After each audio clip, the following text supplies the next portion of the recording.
Do you want me to log you in?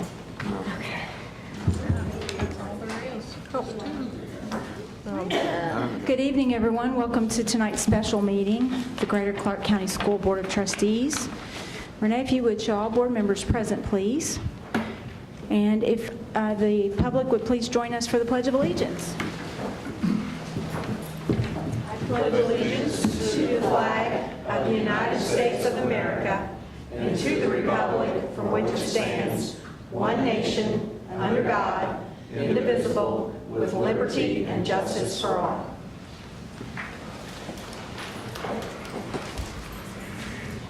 All right, we need approval for tonight's agenda. So moved. Thank you, sir. And is there a second? Second. Thank you. Any thing that anyone needs to request a change on or addition of, deletion of? Okay. All in favor of approving tonight's agenda as presented, please raise your right hand. Say aye. Aye. All right. Thank you. So then with that, do we have any public comments tonight, Renee? Okay. And so with that, we will move into board planning and the data-wise process. Board, thank you. Just wanted to give you an update. We had talked to you a little bit last spring about data-wise and thought it would be a good idea to bring it back to your attention because a lot of work is being done in our schools utilizing the data-wise project. So again, just a reminder, data-wise was implemented and established by the Harvard Graduate School of Education 2006. And you can see that the mission is to support educators in using collaborative data inquiry to drive continuous improvement of teaching and learning for all students. So that mission really applies to what we're trying to get accomplished in our district. And I also think it's important as we're in the phase 4, the implementation phase of Fort NGL, we're gathering data and utilizing that data to help us make good decisions for our students and for our teachers and our administrators as well. And so we also hope through this partnership to provide skills and structures to make good instructional changes. The whole idea of it is let's look at specific data that's meaningful, break it down, figure out what we need to do as a result of the data to try to improve student achievement outcomes as well as instructional effectiveness. They call it the ACE habits of mind. A is the shared commitment to action, assessment, and adjustment. C is for that intentional collaboration, and that's a key that we're not just, our teachers and administrators are not just getting together to meet. They're getting together very intentionally to do the work that needs to be done, where the teachers are helping teachers and teachers ultimately are helping students. And again, the E is for that relentless focus on evidence, because that's how you make good decisions. You probably remember the 8-step process, and I think it's important that none of these steps are taken for granted. That first step is organizing for collaborative work. We have period zeros, but again, it has to be more than just people meeting. We have to make sure that we're organized so that people can maximize their collaborative efforts. 2 is that assessment literacy. We have all this data that can become available to people throughout our district, but sometimes I'll just be honest. We tell people what the data says. We really need our people to be able to look at the data and determine what is the data saying to them. And that means everyone in our district, all of our teachers, all of our administrators, all of our staff need to understand what does this data tell us. And sometimes we just take it for granted and we have a tendency to tell people what the data is saying. And then we don't get the ownership from all of our people. So then we have to create a data overview so we have a good understanding, and that's really a data dashboard. And board, we have done that work. We'll be bringing that to you at a future meeting so you can see what these dashboards look like. You have to dig into that data, and you really have to determine what's called a learner-centered problem. What specifically are students struggling with? We have 3 major initiatives: literacy, numeracy, and pride.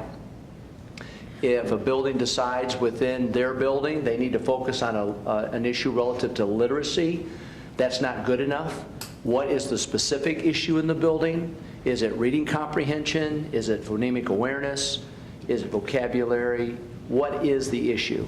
And once we decide what that learner-centered problem is, number 5 is, what can we do differently? What is the problem of practice? What can we do differently to help those students overcome that challenge? And that has to be done not by the principal telling the teachers what to do or a group of teacher leaders telling other teachers what to do. It has to be all the teachers and administrators around the table having very meaningful conversations so that they're all on the same page. And that's what DataWise does. It takes that collaborative work and takes it to another level. You develop an action plan, and you implement that plan, you assess your progress, and ultimately, if you have to change what you're doing, that's why it keeps moving. It keeps going in that pattern.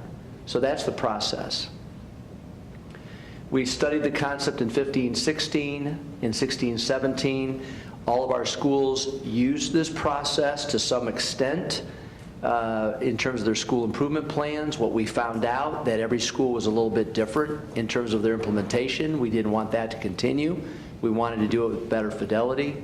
So in 17-18, we have entered into an agreement with Dr. Rob Westman as a coach and facilitator for our district, and we are going to another level with DataWise. So what are the main focuses of this implementation? Strategic planning. We have a guiding team that helps to coordinate all of our DataWise efforts to make sure that strategically we're doing what needs to be done to implement the program. We do on-site and virtual professional learning. We have a DataWise tactic team. If you stay inside that Fort NGL vocabulary for a minute, we have the tactic team is made up of central office staff, but also a principal and a teacher leader from every building. So they're really the leadership team that helps to drive what we're doing.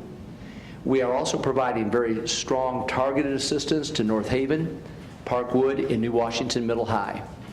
And what's been great about that is, at least we're getting a lot of positive feedback, is as Dr. Westman, when he comes into town, he spends time with each of those buildings. And he's trying to go really deep with them. And there's a journey, it's called a journey, that these schools are on to go through the DataWise process. And we found that that journey is so effective that we really want all of our schools to start using that journey process. And but Northaven, Parkwood, and New Washington Middle High are the schools that are getting that targeted assistance or piloting a lot of what we're doing, and then they can become teachers for the rest of our district as well, moving forward. And then the annual reports and case study, I thought it was interesting. Dr. Westman, I mentioned him as our coach. Well, Max Yurkovsky, who's a graduate doctoral student at Harvard, reached out, and he wants to come in and use Greater Clark for his dissertation study. So he's going to come in. There's no cost to Greater Clark. He's coming in and studying how we're implementing the process in Greater Clark. And he'll be doing some case studies, probably of those 3 targeted schools. He'll also do different surveys of our staff, administrators, and teachers, just to make sure that he can put together how are we doing. You know, what's effective, what could we be doing differently, what could we be doing better. To me, it's a pretty neat opportunity to have him come in, and I've spent some time on the phone with him, and he'll come in at his own expense. Max will. He'll come in at his own expense throughout the year to do his work here in the district at his expense. It's actually at the expense of a grant that the Harvard's received, but at least it's not at our expense. Okay. That's all right. So again, we talk about Fort NGL. You know, they're both continuous improvement processes and both focus on use of data to support student achievement, both focus on collaboration. You know, we have the teaming concept through Fort NGL, and we have the collaborative process. They're basically one and the same. What's been great about it, to be honest, with professional development, the DataWise process teaches a collaborative process to use. And it actually goes into even how to have really effective meetings. So we are currently running a lot of our meetings with what's called a meeting-wise agenda, a rolling agenda. And I'll share that with you down the road, Board. But it's really effective because you have to be very intentional in your planning of your meetings. But what's great is Fort NGL is providing this highly effective teaming training, and that's really talking about how do we better work together as individuals. DataWise has some of that, but mainly puts people in a process. So knowing how to better and more effectively work with one another, now within the DataWise process, you have a real systematic step-by-step method. It's really about, DataWise is truly, as well as Fort NGL, it's about teacher leadership, teacher engagement. Administrators will obviously lead and they'll facilitate, but what I'm saying is we want ownership through both of these efforts across all of our teachers and all of our administrators to implement this. So I feel like we're moving things in a good direction, and of course we look forward, there are different measures and metrics that we'll be following up and sharing that with you over time. The gentleman that's going to do the study for his grant or whatever, is that going to require any of our teachers to miss classes or No, he'll work it out. additional work on them? We don't want to no teachers will be put in a position that they don't want to be put in. All right. Everything would be voluntary on their part. It would be my hope that, and I believe Max is a former teacher, but he should understand so that we make sure that as he is talking to people or collecting data, that he would be doing it in a manner that would not negatively impact the teacher in any way or their work day. All right. Dr. Miller, can we go back to the process slide? Mm-hmm. And starting at number 3, with this data, how far can you drill down with the data? I mean, is this plan being done at the school level? Is it being done at the teacher level? Can you get it down to the student level? I will tell you that the one thing that we've done, and a lot of you who know me will be proud of this, I think, is that we want to go deep. So in the DataWise process, this process, we don't want it to be too broad in general. We want to identify a specific area of concern, building by building, and drill down deep and figure out what is the nature of the issue within that building. Each building, as long as it's literacy, numeracy, or pride, which are broad categories, but what specifically does that building identify as a particular issue? In this first semester, we want them to have one issue that they identify, go deep using this process in one area. The mistake we made in the past before we engaged fully with Harvard is we said, hey, let's do something and have this action plan in literacy, numeracy, and pride. Well, our teachers and staff did a great job, but I did them a disservice because we needed to go deeper. And that just comes from learning. So you'll see that by the end of this semester, every building will have identified a particular area of concern, and we'll develop a specific, going through that journey, we'll develop a specific plan to address that issue. So do you have anything in place to share those learnings across other schools? Like for instance, School A is working on this, School B is working on this. Is there a way to share that across? Yes. One of the things we've asked Dr. Westman to do is there needs to be, as we're working through that journey, there should be some kind of a product at the end that they're producing, an action plan. And he has forwarded an example of a template, and we will be talking to him, and we'll then be working with our DataWise tactic team and our principals to make sure that we're all in agreement. So there's a consistent look to what that looks, to that product, to that template. And then we can be able to bring those forward not only and share them amongst the tactic team, because that has representatives from every school, but then we can also share that with other people throughout our district.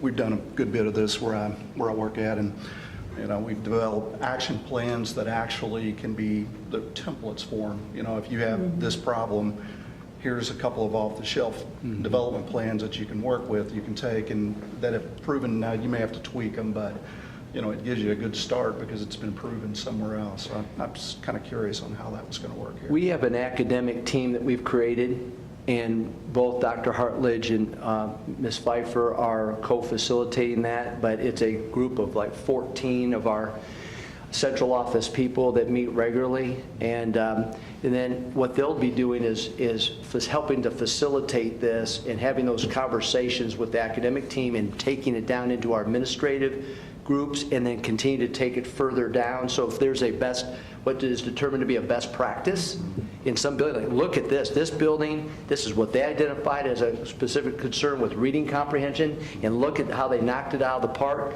it would be my assumption that that would be a best practice that would be shared across our district as well. So we're not duplicating effort.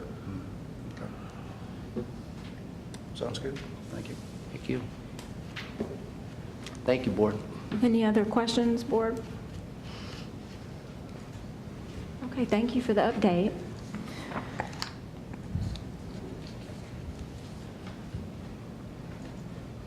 So next is, we have a facilities update. Yeah, facilities update. Good evening, Board.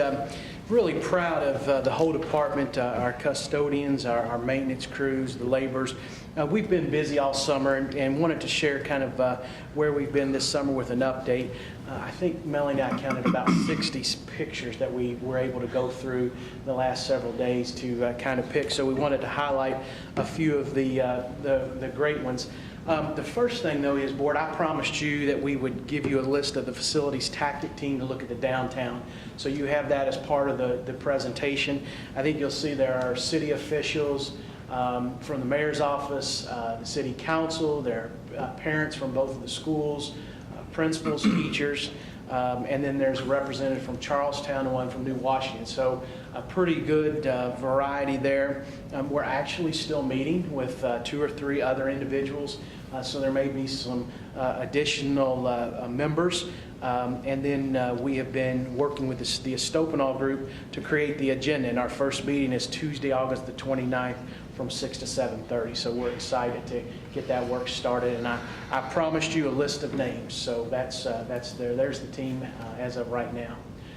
The next slide, Board, if you will, this is the Northaven Elementary. This is the work that we've been doing with Principal Morris and her staff, and I wanted to go ahead and show you some of the interior colors that we've selected, so we'll be more than happy to pass this around. This is a larger sample of the carpet. I think this sample looks a little green, and you can see it's more gray than it is green, but we've worked really hard to incorporate the colors of the school, the red and the yellow, without making it look like a fast food chain. So we were pretty cognizant of that, so we've done that. So I'll let Renee pass that around, but wanted to kind of let you know the layout and the pattern that we're starting to look at there at Northaven. Started to get excited for those bids to go out.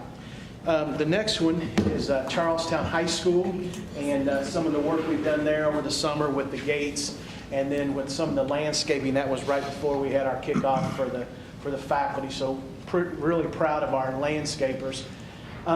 This one is kind of near and dear to my heart. This is Charlestown High School. These are the fields. And you know what we have been through to try to get the fields in shape. And the one on the top left is the football field from the opposite end zone, and it's kind of a cool picture there. And I will tell you, New Washington and Jeffersonville High School both are in as good a shape. Their baseball fields and softball fields. So we've worked with a consultant from Covered Bridge, Chris Rosio, who's done a great job of helping us to get our fields into shape. This is the Fetter Learning Center. And I share this with you because we've worked hard to clean it. It's had a thorough clean. And then on the top left picture, you'll notice that was kind of like their teller stands. And we've been able to repurpose that in 2 different locations. The first one is it is up and the walls are painted red in Jefferson High School. That's where we're going to have our Centra credit union. So they were the teller stands from the auto auction. It just made sense to repurpose them in the Centra. And I got a picture late today that I've just sent to Dr. Mellon, so I'll share that with the board. It's really looking good. And then that front section we were able to use out at Pleasant Ridge. Mrs. Porter, the principal, wanted some additional security measure, and it was the right thing to do. So we were able to take 9 foot of that counter space and the granite countertop and repurpose that at Pleasant Ridge. So we've really been able to try to repurpose that. And then in the back bays, we've completed the demolition back there too. So been busy there with that new site. We've actually sprayed all of the grounds around it for weeds, and we'll start, there's some mowing on Plank Road that we've got to get to here in the very near future. If we don't knock it out this week, it'll be the first part of next week, but we wanted to spray it first. This is an inside peek at the Marshall Center at Jeffersonville High School. You've driven by it and you know the walls are up, the roof is starting to come together, and there's the inside of that. So that is continuing to go extremely well.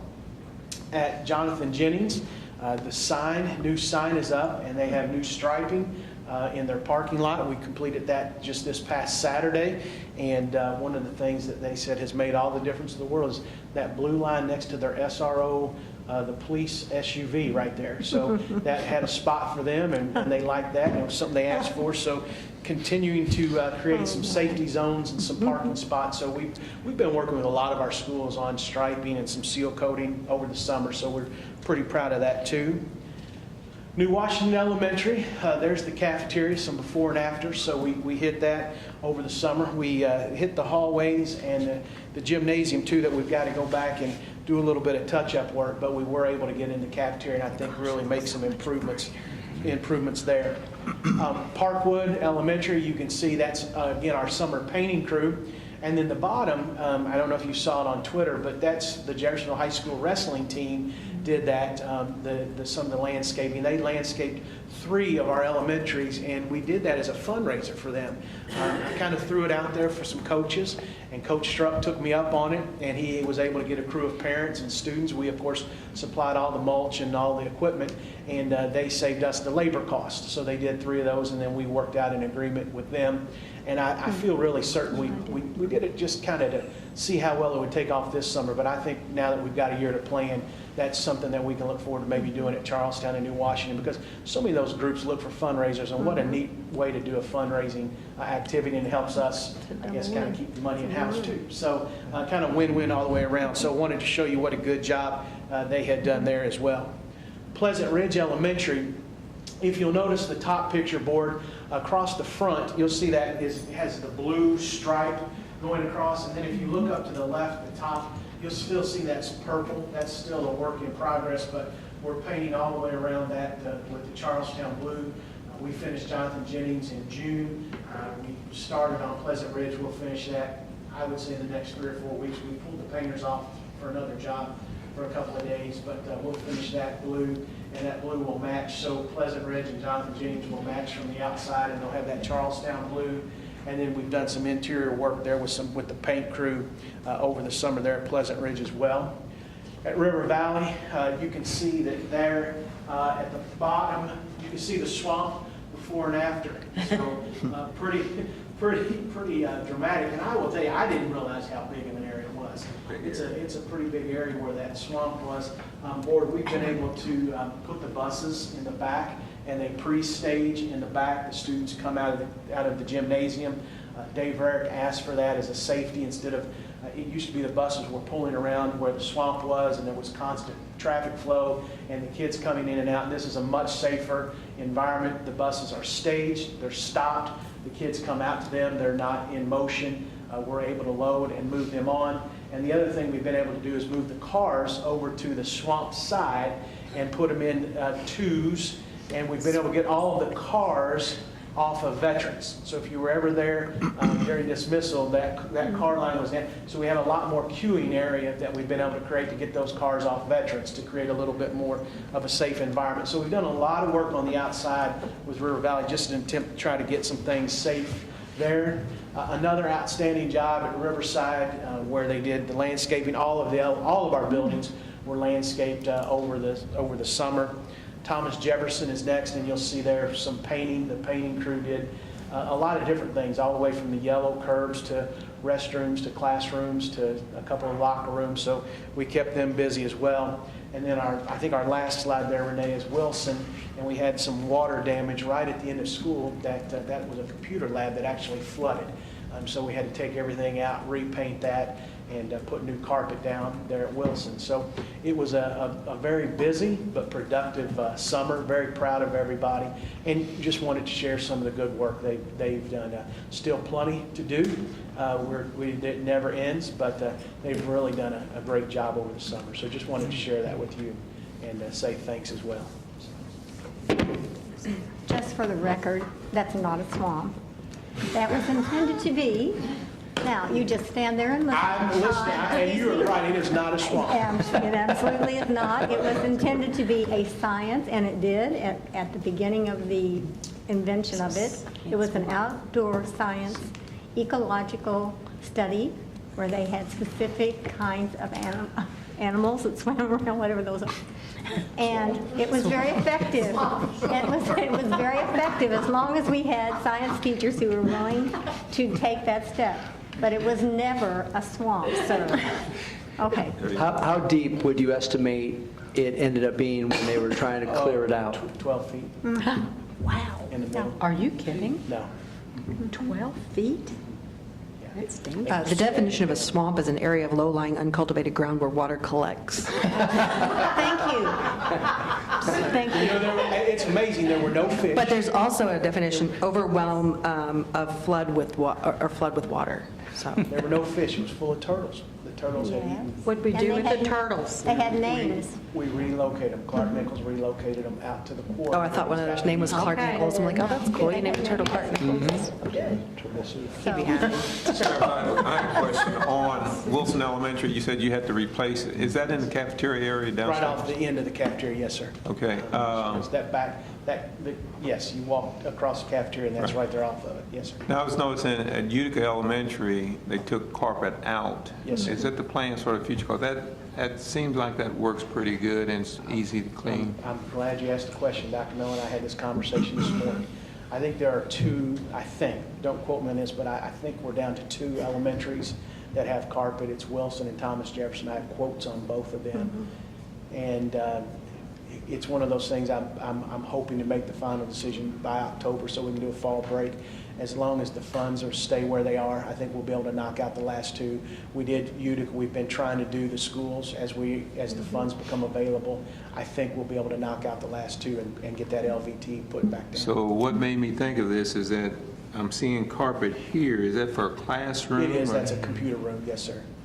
So why wouldn't we want to use that same type of material in a computer room? Well, I will tell you, just to be real honest with you, Dr. Clayton, it's less expensive, and this did not meet the threshold as an insurance claim, so it was carpet there. There's not food in there. It was actually a computer lab. Right. So we've been putting carpet back into the classrooms and then putting the LVT out in the corridors. It really has boiled down to a cost issue.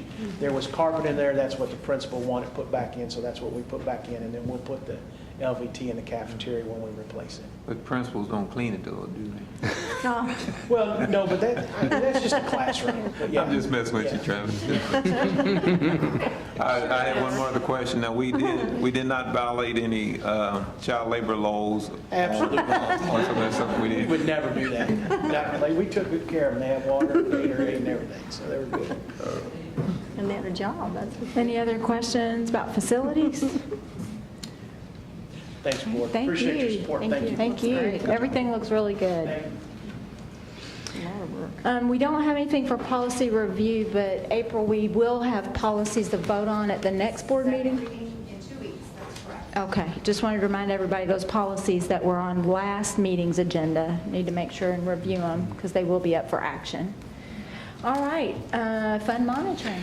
I will try to take the place of Dr. Dykle this evening.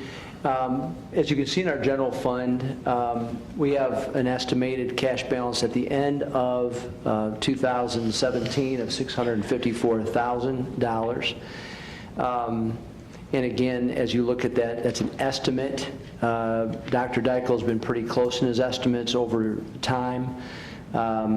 We would like that to be significantly higher than that, probably more in a $5 million range one day. That is what we're striving for at some point in time. But that's general fund cash balance.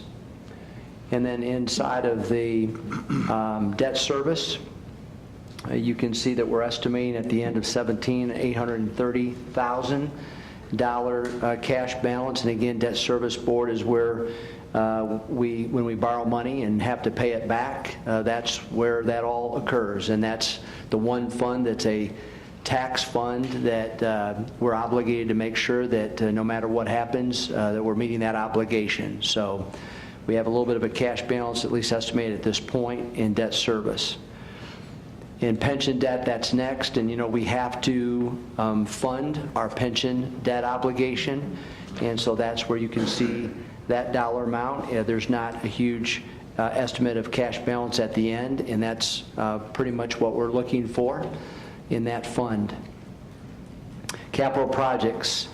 In the capital projects area, you can see the potential fund balance at the end of the year is $94,000. So keep in mind, board, that a big chunk of capital project funds is paid for really with our technology and the staff inside of technology. So probably from year to year, we have maybe $2.5 million that we can spend on some of the projects that Dr. Hare was talking about tonight. That would be probably a maximum expenditure amount, even though we're funded at a much higher level. There are a lot of obligations. We also pay our maintenance workers, our skilled labor are paid out of that. So if you break that capital projects, there's a lot of obligations built inside of that are people and their benefits. And so sometimes people look at that number and think, boy, you should be able to do a lot more work. But at the end of the day, there's a very relatively small amount that we can use to take care of those projects. In the Transportation Operating Fund, we are projecting a $922,000. Board, when we made the decision over a year ago to just try to be more efficient with our transportation operation, make sure our buses were running with an appropriate number of students per bus, we were able to save and cut down on a lot of routes, and not just corporation routes, but some contracted routes as well. And so that's the results of that effort have been very productive for us. We're still being able to transport kids, and we're saving dollars, and those dollars from year to year, if you can see, we've transferred dollars into the rainy day fund, which is all appropriate and legal to do, but that's a saving grace right now for us, is that transportation fund as we look at our property tax funds. And then the bus replacement fund, you can see an estimated cash balance of $293,000, but board, I think what's really important to keep in mind is we have a big fleet, and there's a lot of work to be done to replace buses. So it's good that we have a healthy balance, but we also need to understand we have to buy more buses. So I'm sure if Dr. Dyke will hear, he'd be talking to you about that. So we're trying to do everything in our power to replace our buses when we can. And then the last is the rainy day fund. And board, we've worked hard, as you know. I think there's a $5,300,000 cash balance there. We've been very intentional there with trying to build that fund. It's like a savings account. Monies don't just naturally flow into that account. If we're able to transfer dollars in there over time, we do it. And we try to be very diligent with how we're spending that money and cautious. But that fund is about where it should be of all of our funds. So I'm not Dr. Dykle, but hopefully I gave you a little bit of an update on where we are with our funds. Do you have any questions?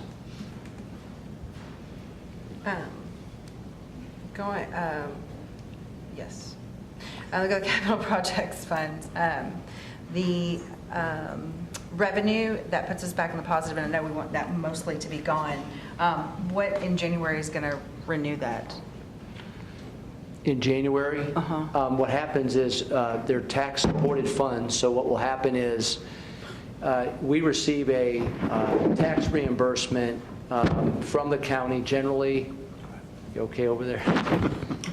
I'm just breaking. Mid-year in December. So we'll get a disbursement from the county. We usually get it in July and December generally.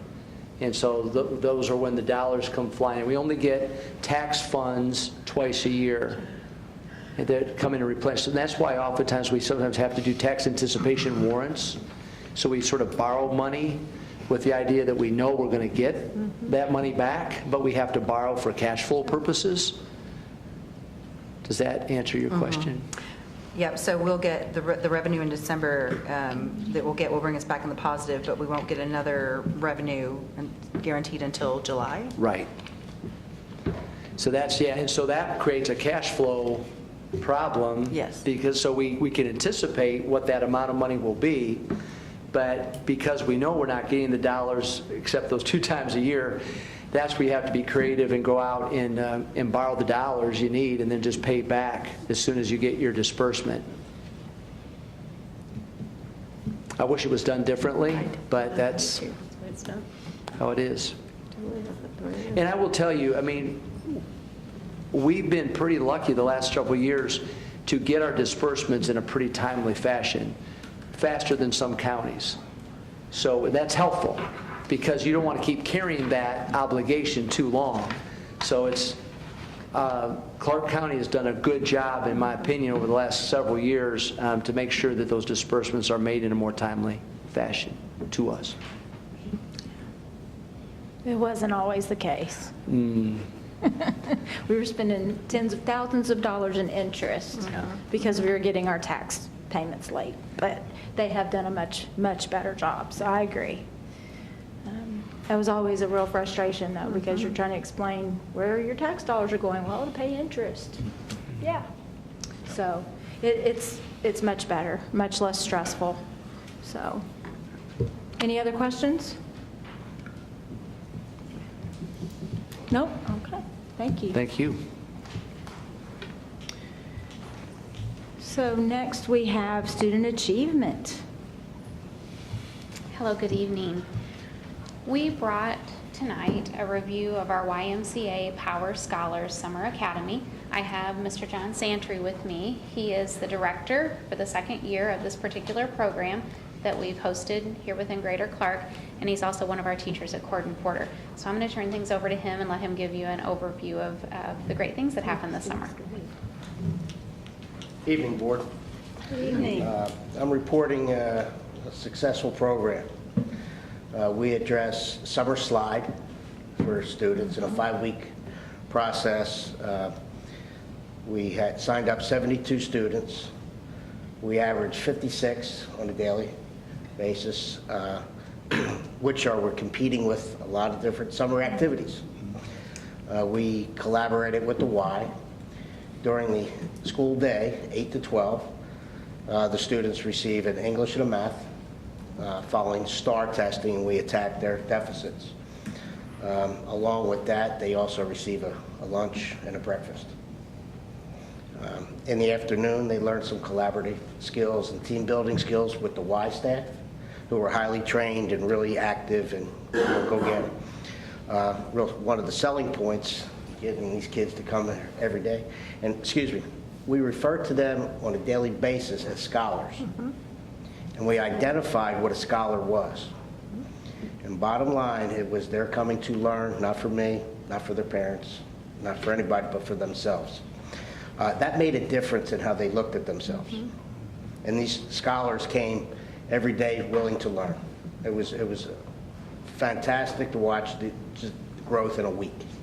The parents, we were able to greet on a daily basis, coming and going. They had to sign in and sign out every day. If you were a single parent, from down here, you could have childcare from 8 to 6, because from 3 to 6 o'clock, the Y would charge $10. for the rest of the week, and that child could be under supervision from 8 to 6. It's a wonderful program. We were successful in that summer slide. The majority of the students either progressed or maintained their level. And what I'm hoping for is, we started last year, we had 2 teachers. This year we have 3. I would like to get it up to 120 students at one time. I think that's manageable. I've been talking with the Y, and this is the goal. So it's a successful program. If you see it coming down, I recommend advertising and supporting it. Great. Thank you. Thank you. Any questions? Thank you for doing Do that. you have any questions? I'd like to say one thing. I like the fact that you came and said that you talked about a successful program.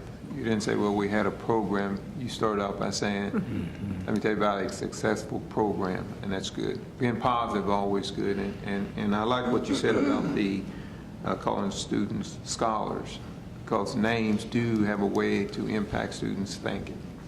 Thank you. Can you tell us a little bit more about some of your guest speakers? Well, That's a very impressive list. well, what we did is we tried to build that career and college insight. We want the scholars to see the different walks of life and what you could accomplish. We had some young graduates, one out of Xavier. We identified, he was an athlete, pitcher, but he was also brilliant in his studies. And we identified how corporations came to him out of college. He didn't have to go looking for a job. We had Jeffersonville High School counselor come in and just talk about credits. How do you graduate? So, and then we had a gentleman, a parent, come in and talk about STEM. And he had a PowerPoint presentation. It was, it was the best one. It was very impressive, and the kids ate it up. And what we did is we exposed these children to the future. They just didn't see what was around them. They were able to see and maybe plan for, oh, maybe I like to do that. And what do I have to do to get there? And that's what we've identified through the speakers. Thank you. I just need to say this. Mr. Santry is a rock star in my book.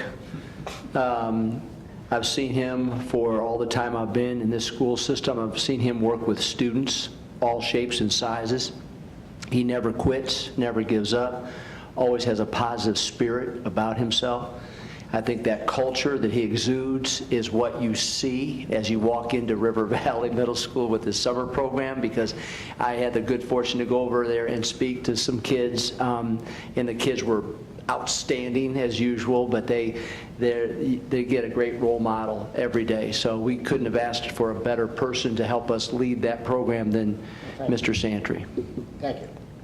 Well, we hope to keep doing it for a while. I got kids in college. Thank you so much. I understand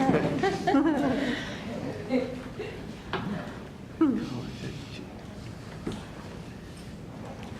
All right, with, let's see, the next item, board, is our consent agenda items 1 through, sorry, my computer's not cooperating. Thank you. Items 1 through 8. If I could get a motion.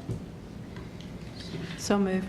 Thank you. Second. Second, Mrs. Kraft, thank you. Any questions, comments? All right, all in favor, please raise your right hand, say aye. Aye. Aye, thank you. Next is gifts to buildings. Yes. Is that mine again? Yes, ma'am. This is the best I've ever seen. This is almost $25,000, and I would bet you that the New Washington cheerleaders are the best dressed in the state of Indiana. So I would like to move that we gladly accept the gifts to gift buildings this evening. Well, somebody's a good salesman, too. Really, so. yes. I'll second that. Any comments? All right. All in favor, please raise your hand, say aye. Aye. Aye. Thank you. We do have 3 action items tonight. One is food service contract renewal, and that's for the Head Start program. And Board, again, I'm standing in for Dr. Dykle and also Ms. Turner, who had another obligation out of town this evening. But we're recommending the renewal of the contract for food service with Community Action of Southern Indiana Head Start. They began renting our 3 portable buildings at Pleasant Ridge Elementary School. Board, if you remember that. And we entered into an agreement with Community Action of Southern Indiana Head Start on December 1 of 14 to provide breakfast, lunch, and snacks to them at our current rates through food service. This agreement begins on August 1st, 2017, and shall terminate on May 31st, 2018. You can see this agreement has the meal charges as follows, with last year's amount in parentheses. So breakfast, there's a slight increase, as well as with lunch and snacks, just a slight increase. All these are appropriate, obviously, to food service guidelines, according to Ms. Turner, and the attached contract has been reviewed by April Geltmaker, our attorney. Is there a motion? So moved. Thank you, Teresa. Is there a second? I'll second. Thank you, Katie. Any questions or comments? All right, all in favor, please raise your hand and say aye. Aye. Next is the revised webmaster video specialist contract. Board, some time ago, we had brought to you a contract for a webmaster/videographer. Really, due to a community citizen that was looking at it, he pointed out a possible concern with it. We did our due diligence, we researched it, we contacted the state and found out that the person used to be an employee of ours, and when that person was an employee of ours, then spending the dollars inside of capital projects was appropriate. But when the person became a contracted service employee, not one of ours, then that meant that we could no longer pay for that individual using capital project funds for the videography portion of it. So after all that work, and we appreciate it, we came back to the table. We do need someone to provide the training that's necessary for the webmaster work. So what we have done is we're bringing to you tonight, meeting the guidelines through the state, we are bringing back a contract, a revised contract with Daniel Parrish to conduct non-recurring, in-service website technology training for 10 months from August 15th, 2017 to June 30th, 2018 at $100 per hour, not to exceed $10,000. Board, we initially were asking $25,000 for web work and videography. So videography is not part of this. We've just broken out the web portion so it meets the guidelines. Mr. Parrish will work directly with the superintendent's office and our communications office with Ms. Bojorquez. The cost of the contract will be paid out of capital project funds because it does allow that expenditure. And this contract has been reviewed by staff attorney April Geltmaker. So at this time, I'd recommend approval of the revision from the webmaster video specialist to website training contract for 17-18 school year. Is there a motion? Move to approve. Thank you, Mark. Is there a second? Second. Thank you, Mrs. Kraft. Questions? Besides Ms. Bojorquez, who else will be trained? Ms. the website is, Ms. Bojorquez is responsible for our website. Now, Board, at some point in time, when we have the ability, I would like to have a webmaster that is paid on a full-time basis. That is, we don't have that capability now. I love Daniel Parrish. I worked with him very closely as when I was the learning coach here, and he did attempt to train some of the other people at the schools. There was, people at each school. Keeping up with that website is a full-time job. I mean, it's a massive undertaking, and that is about 13 days worth of work, worth of training. Mm-hmm. So I just hope that there's another plan in place when that's up, because I fear that Ms. Bojorquez is not going to be able to keep up the website. It is, you're 100% accurate on that, and that's not that I doubt you, because you're wonderful. It's a big. I keep up. I do websites, and they're And no, I'm not for hire. But it's a huge undertaking, and we attempted to train, some people, and if you don't speak the language and you don't, I mean, that's learning in a whole different language. That's not just... One of the big components of his work, he has already started on the Fort NGL website update and revision. So that's stuff that he has to definitely finish for us. And it's not to say that he cannot continue to assist not just Ms. Bojorquez, but assist in other parts of our district. But the longer-term plan, when we're able to fund it, is a webmaster who can help to focus on not only keeping the district's website current, but also providing that level of service that you're referring to in each of our buildings. And have we, I know there are kids that can do it. I have kids that run our sites. That would be a really good, spot to do for having kids to update that and to be working on that, because I have kids that can code websites, and WordPress is one of the easier templates to run with, and that would be... And it's more the back-end building with the WordPress. It's not the day-to-day. Right, it's not the updating, it's the building the HTML, it's HTML coding, and yeah. We've also talked about student interns, that if we could locate and identify through our Well, yeah, and if you get a program. kid that can graduate with so many, with being able to show somebody a website that they built, or so many hours of, website design already, that's going to benefit everyone. Yeah. Free labor, and they get a good resume. So I agree. So to address Katie's question, if there was illness, what's the backup plan? Well, we do have other network administrators that have capability to assist when it comes to website, but they're all very busy also. And so, but we do have people that can provide that level of support if absolutely necessary, but it would be adding on to their current scenario. So we do have people that can, in an emergency or backup, assist us with that. But it's not the long-term answer, because everything is so web-based now.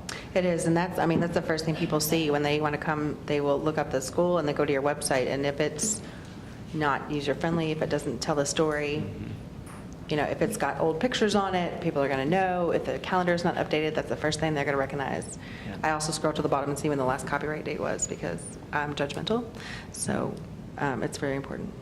The other thing I would tell you is that we have each building has a person in that building that is their sort of point of contact when it comes to the web. And what different buildings are at different levels in terms of their commitment to that. That's why I think if we could eventually one day have someone that could be directly and continuously working with our buildings, just as Katie was mentioning, that way we could keep all of our pages at a consistent level of quality, because it's a lot of work just to keep the content updated. It's a lot of work, and the people in the buildings that are doing it, in some cases they're teachers or they're office staff that have many other duties and responsibilities. So we're doing the best we can, but it's definitely not the answer long term. But Daniel has been a big help. The creative piece that he brings to the table and his ability to work as Aaron says, on the back end has been invaluable to us. So, and his finished products are just so polished. It's always wonderful to see something he's done. Great. We no longer have video. Do we have a plan for that? Yes. What is currently happening with video is through our partnership with the city of Jeffersonville. We have a partnership with them where we're getting some services through Pro Media Group. And so at least over the course of the next 6 to 8 months, Aaron has been working with Pro Media. We have a video per month through our agreement with them. At no cost to the district. No cost? So we are working on, we are building partnerships. It's sort of like having a central credit union inside of Jeffersonville High School. I mean, that's the first time we've said that publicly in this environment, but there's been a lot of work that's been done. And think about the opportunity to actually bring a working, functional bank or credit union into the high school environment that will be run by students That's part of our Fort NGL effort. See, so it's all these partnerships that are helping. So at least for the next 6 to 8 months, we'll be able to take advantage of that great partnership with the city of Jeffersonville, because they're helping to support the video development. And now, longer term, we're going to have to look at that. Okay. But we'll take advantage of the great generosity from the city right now. Absolutely. That's wonderful. So Thank you. that's just saved us significant dollars. Wonderful. Any Thanks, other Rex. questions? All in favor, please raise your right hand and say aye. Aye. Aye. Motion passes. Last action item is DK brand strategy. Board, again, through Fort NGL, DK brand strategy, the person who is runs that firm, her name is Pam Daly.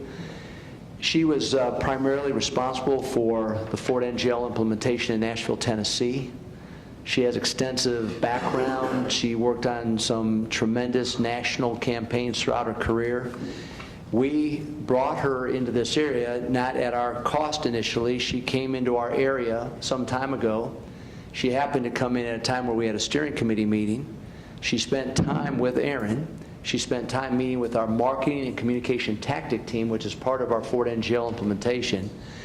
And we started to work with her about her ability to come in and provide consultation services so that our branding are not only Fort NGL in Greater Clark, but Greater Clark as a whole. And this is what she does. This is her expertise. And so we want to enter into a contract for $18,600 with her and her firm. She'll walk us through 3 phases of a marketing, of a branding strategy that will lead to an end product that will market Greater Clark. The dollars are being paid for out of funds that we receive through donations from different vendors that come directly to us and can be used for marketing purposes. So these funds are not being paid for out of general fund dollars or of any school funds. This is, just to give you an example, we have a relationship with Coca-Cola for the district. In our agreement with them calls for Coca-Cola to provide $15,000 a year to our district to be used solely for marketing funds. So those funds are controlled by Ms. Bojorquez, and that's just one example, but that's where these funds are coming from. And we think that we've seen her work, and we've seen the results of what's happened in Nashville, and we feel lucky to have her, and we know it's expensive, but we feel that the end product the return on investment will be strong. And again, no general fund dollars or school funds are being used for this, which we've tried to tell you all along that we're doing everything in our power to avoid that with our Fort NGL implementation. Do you need a motion? Yes, ma'am. I'd like to make that motion. Thank you, Mrs. Kraft. Is there a second? Second. Thank you, Teresa. Questions? Comments? Way overdue. Yes. Ditto. The only question I have is Phase 4. Yes. Is there a cap on how much? That I know it says per hour, billed monthly as needed, but I'm just wondering if it cap, like, is there a maximum? We did not discuss that with her. I will be honest with you. I think that I think what we want to do is we want to work through these first 3 phases. We want the product to be ready to go. We want to see that quality of that work, and then we, at that point in time, will reevaluate. In her contract, it calls for if we would like her, then it would be $200 an hour. But I think that we get through the first 3 phases, we see the quality of the work and where we are, and if there's a need for an ongoing, then we could come back to you with another, that would be my recommendation, is that we'd come back to you and not just have like an open opportunity here. So we vote on the first 3 phases? Is that what we're talking about? Well, the recommendation is to accept the contract as submitted. What I can tell you is that, as far as I'm concerned, that once we get through those first 3 phases, if we're going to do anything with that beyond that for Phase 4, that we can bring another contract back to you at that time. But now, is that in the present contract? It says Phase 4 would be billed monthly on an as-needed basis at a rate of $200 per hour. Okay, so that's to me, that's inclusive of part of that whole contract. It is. I mean, that's in the contract. If you want that amount capped, we've not discussed that with. But it says that we may simply end the contract, Phase 4 contract, Yes. on the 31st of the month. So if it's 1 month, we can say, we're done. Yeah. That's the way the contract is written. Thank It's you for month to that. month. Okay. Well, and just from like the budget perspective, I would have probably 24 hours of money that I can pay for that 200 per hour if needed. While breaking it down. It does say as needed. Right. Okay. So what you're saying, Dr. Mellon, is you agree that you will come back to us if you feel it's needed for us to authorize that next step. Because I can see if I'm sitting in your seat and you're wondering, well, wait a minute. Yeah. Like now all of a sudden, are we going to end up being tied to $200 an hour for what? I would not let that happen. And our goal was to work through the first 3 phases and then at that point evaluate where we are. And if we need to come back with some kind of more extensive contract with her, then we'll bring that back to you. Well, I think I can his deal with goal it. is Phase 1 through 3, and then relinquish that to the tactic team.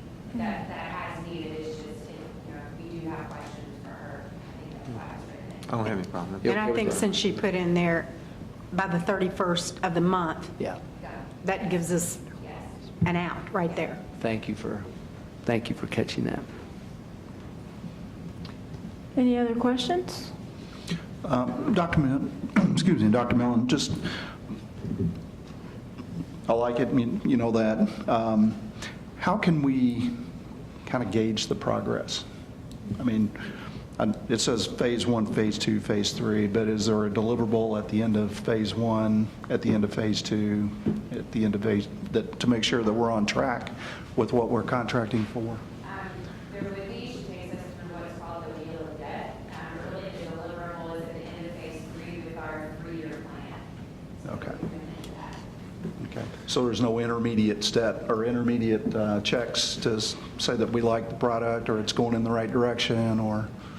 I think at the end of each phase, there can be, Yeah, I mean, we would have, I would say, deliverables, yes, into when we're going through the wheel of debt, that we could bring forward. well, then the other key factor is that the goal would be at the end of this, when you talk about brand, it's not it's different than a mission statement or a vision, or it's a brand. It's called a brand promise, is what she talks about, is what's going to be our brand promise. So when we're Greater Clark, what is our promise that we are going to have out there? Every company has a promise that they make to their customers. And at the end of the day, we have to live with the promise. And the brand promise becomes even more important than a typical mission. So I think that's what the phases, if you walk through it, all of this is the strategy and the working through that brand strategy process so that you can come up with that specific area of focus, and you have a specific action plan that's been developed, and then the marketing tactic team can carry that and make sure that it is monitored on an ongoing basis. Okay. I just didn't want us to get 3 years down the road and then find out we really didn't like the product. Right. So, I mean, is there something along the way that you can check points to say we're on track or we need to readjust or whatever? That's what I was trying to get to. But Yeah. I think the goal of this, to be honest with you, is to work through this in a, 6 to 8 month process. I mean, our goal is to sort of go at this aggressively. And if we can work through those phases in a shorter time frame, but do it well, that's our goal. We don't necessarily want this thing to carry 3 years. In terms of those first 3 phases, the goal is to do that in a shorter window. Okay. And not have it carry for 3 years. Is that a promise? Yeah, that's a promise. That's the brand promise. Okay? Any other questions? No. All right, all in favor, please raise your right hand, say aye. Aye. It's like another 7-0. All right, looks like board, we are down to board comments, or I'm sorry, board reports or requests. Dr. Clayton, you have anything? Just one request. I'd like to know, I think you mentioned that we have saved some monies or eliminated some buses to really find out what has been eliminated in, let's say, the last 3 years or so, not just pinning it to this year. And then the future on the number of buses that we need to replace in the future. Be happy to follow up on that for you. Okay. Ms. Hutchinson? So our hold music, the Michael Meyer sounds like something's coming after you, is it possible that our radio stations could play while people are on hold? I mean, we have two. Oh, when they're on hold in our phone Yeah, system? when they're here, yeah. That music is horrible. I mean, we're not the only ones that have it. It's very stock, but it sounds like Michael Myers is coming after you in the bathroom, the shower. I don't even know. Knives. But we have two radio stations, so I didn't know, I mean, technology, science, if we could, because I know some people have like radio stations playing when you're on hold. I thought that would be awesome. Not that I'm on hold a lot, not that I call all that often. We can definitely look into if that's a possibility, because that makes a lot of sense. Yeah, to it would be me. awesome to hear the kids and, Yeah, I think that's a great idea. Thanks. So we'll look into that for you also. Mrs. Ullman? Nothing. All right, Mrs. Kraft? Nothing, thank you. Mr. Pavey? Dr. Millen, any enrollment information you can share? Well, at this point in time, our enrollment is down slightly from where we were last year. We still have until roughly September 15th. But it is somewhat concerning. We have a report that's generated through Power School on a daily basis. I didn't get a chance to look at today's report, but a couple of issues, I don't mind talking about it, that are concerning, is I think I was worried about a lull in enrollment. We know that a lot of homes are being built all over our area, and there are people, as the homes are being built, the homes are being occupied, but that takes time. In the meanwhile, we had a meeting with the Jeffersonville Housing Authority, and they were very kind to meet with us. But they're at 78% capacity. And they're struggling because there's funds needed, particularly in the two housing developments around Spring Hill. And they need to take the time to basically repair these units. So they had a waiting list of 500 families, Jeffersonville Housing Authority. So, and they're only at 78% capacity, and they're doing everything in their power. Believe me, they're in a very difficult spot, but that is impacting us. So our Spring Hill enrollment is down significantly, in large part due to that. The other issue that's impactful is at Pleasant Ridge and that addition in Charlestown, and we knew that would happen. They have about 100 homes that have been vacated. They had about 260 total homes, I believe. And so we had about, I think Dr. Deichel told me, last year, 260 students, Charlestown students that were in that addition, which is a large number. So 100 of those homes have been displaced, so I don't have the accurate numbers yet, but we'll find them. But obviously at some point, there's a plan to build 1,100 new homes in the Charlestown area, just like there's a plan to build 500 new homes right here at Port and Middle Road. So I know that over time, the enrollment will pick up, but right now, we've got some significant factors that are negatively impacting our enrollment. In those two areas in particular, it's significant. So Are the other Charlestown schools besides Pleasant Ridge, are they down too? Pleasant Ridge Elementary and Jonathan Jennings were down slightly from last year. But what was interesting is both Charlestown Middle School and Charlestown High School were up slightly.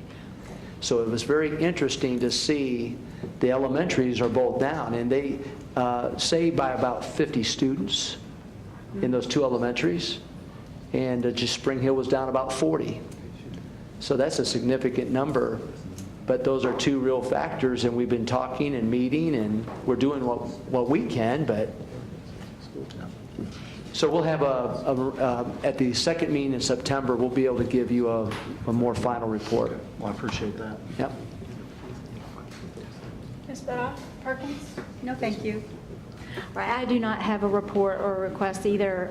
So then with that, we'll go into board comments. Dr. Clayton, you have anything you want to close us out with? No, thank you. All right, Ms. Hutchinson? No, thank you. Mrs. Ullman? No. Mrs. Kraft? I just want to compliment you on the excellent job you did with the superintendent's evaluation. It was very professionally done, and it was beautifully handled, and I want you to know I appreciate that. Thank you. I appreciate that. I don't take compliments well. I feel myself turning red. You are, I can see it. I can see it from over here. Sorry. Thank you, Mrs. Kraft. But I appreciate that very much. Ms. Hutchinson also sent me a really nice email and complimented the process as well. So I thank you all for that very much. Mr. Pavey? Nothing, thanks. No, thank you. No, I don't have anything, especially since I'm blushing over here. So Dr. Brown, we'll turn it over to you. Well, the only thing I will say is yesterday with the solar eclipse was I had a chance to go over to Utica Elementary and be in a couple classrooms during the time frame, a kindergarten classroom and a fifth grade classroom, and that was pretty interesting to see. There's a lot of similarities with those students in terms of what they're looking, but there's some differences too. But I just want to thank our staff for their flexibility with that whole circumstance and situation and their professionalism, so I do want to thank them very much. And I do think that there was a lot of good quality activities occurring relative to the eclipse in our buildings, despite the fact that we had the situation with the glasses. And but I just want to thank our staff for their professionalism. Absolutely. Anything else? All right, I need a motion to adjourn, please. Motion to adjourn. Thank you, sir. Is there a second? Second. Thank you, Mrs. Ullman. Thank you, Mrs. All in favor of adjournment, raise your right hand and say aye. Aye. Good night.